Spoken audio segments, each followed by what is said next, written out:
Good day everyone! Welcome back dito sa ating YouTube channel. It's your Manong B again at nandito na naman kayo sa The Blind Chef Kitchen. So ngayon, magluluto pa na naman tayo ng panibagong leftover na lechon recipe. So nung nakaraan, nakapagluto tayo ng overload na lechon sinigang na overload sa vegetables. At yung nakaraan, nakapagluto rin tayo ng pinya lechon paksiw with liver pate. At ngayon naman, gagawa tayo ng isang dish na i-share ko sa inyo na pwede siyang sabihing dinakdakan at salad. Okay? Ito ang lechon ensalada ala dinakdakan. So ang dinakdakan guys is Ilocano dish na boiled na mascara na grilled or frinay, then nilagyan ng utak ng baboy. So yun ang ating inspiration, ang dinakdakan. So ngayon itong ating ingredients para sa ating lechon ensalada ala dinakdakan. Meron tayong lechon cut into small pieces. Ito yung galing sa mukha ng baboy. Meron tayong dalawang small cucumber cut into cubes, small cubes. Pineapple tidbits. Meron tayong minced onion, yung white onion. Meron tayong minced ginger. Gagamit din tayo ng green chilies o yung siging haba na panigang. Gagamit tayo ng utak ng baboy, yung galing sa lechon. Then we put 3 tablespoons of red cane vinegar. Meron tayong Japanese mayonnaise, paborito nila, pipi. At local sriracha na jufram. Meron tayong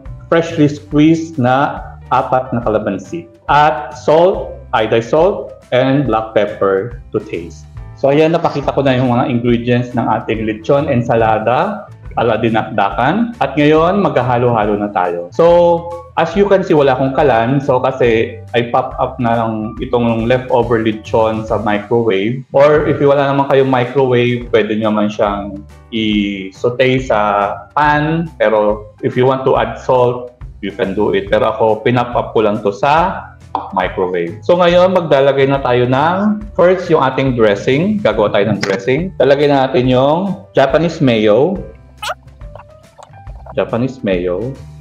Then ilalagay na natin yung ating utak ng baboy. Alam mo yung may pagka-smoky flavor yung utak ng baboy na nakuha natin sa lechon. Okay. Then maglalagay tayo ng konting black pepper.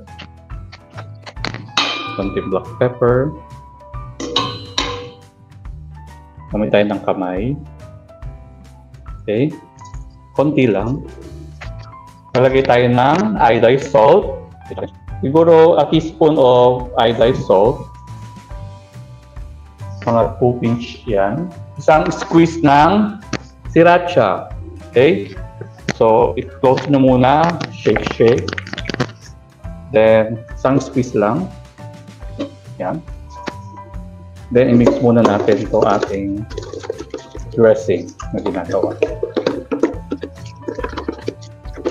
Simple lang ito.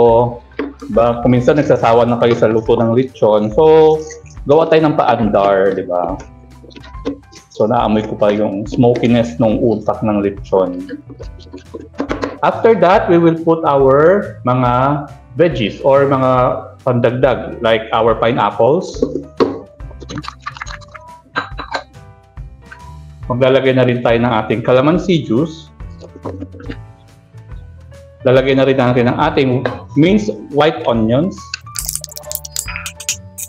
yung ating ginger, and then yung ating sliced na green chili, minced na green chilies.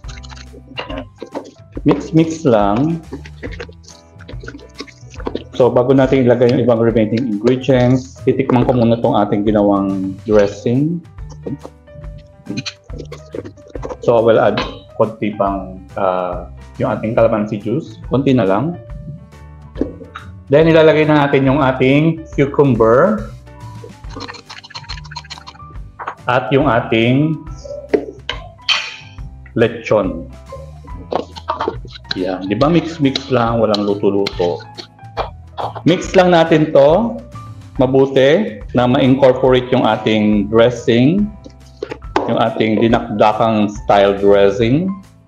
Then, mix ko lang ito, then ipi-plate na natin, then magchichikahan tayo and kung anong lasa ng ating special lechon ensalada ala dinakdakan. Ayan, na-plating na namin yung ating lechon ensalada dinakdakan.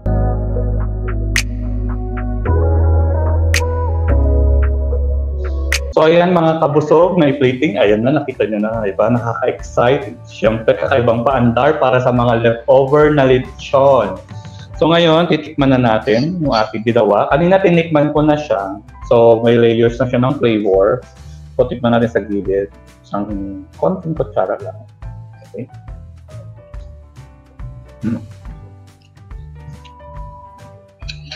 So malalaman mo yung freshness ng cucumber saka yung sweetness ng pineapple, may kagat, diba? Tapos yung kick ng ating green chilies. And then optional, nilagyan ko siya ng dried red chilies dito sa ating ibabaw para maganda, may paandar na presentation. So ayan mga kabusog, ang ating special edition ng ating serye ng mga leftover lechon na recipes na aking shinare. So ito yung aking huling sharing ng ating recipe sa lechon na mga leftover, ang lechon ensalada ala dinakdakan. So hanggang sa susunod, please do like, share, and subscribe ang aking videos. Bye-bye! Oops, may nakalimutan ako. Huwag niyong kakalimutan na bulag man ako sa inyong paningin, ako'y magluluto pa din. Bye-bye!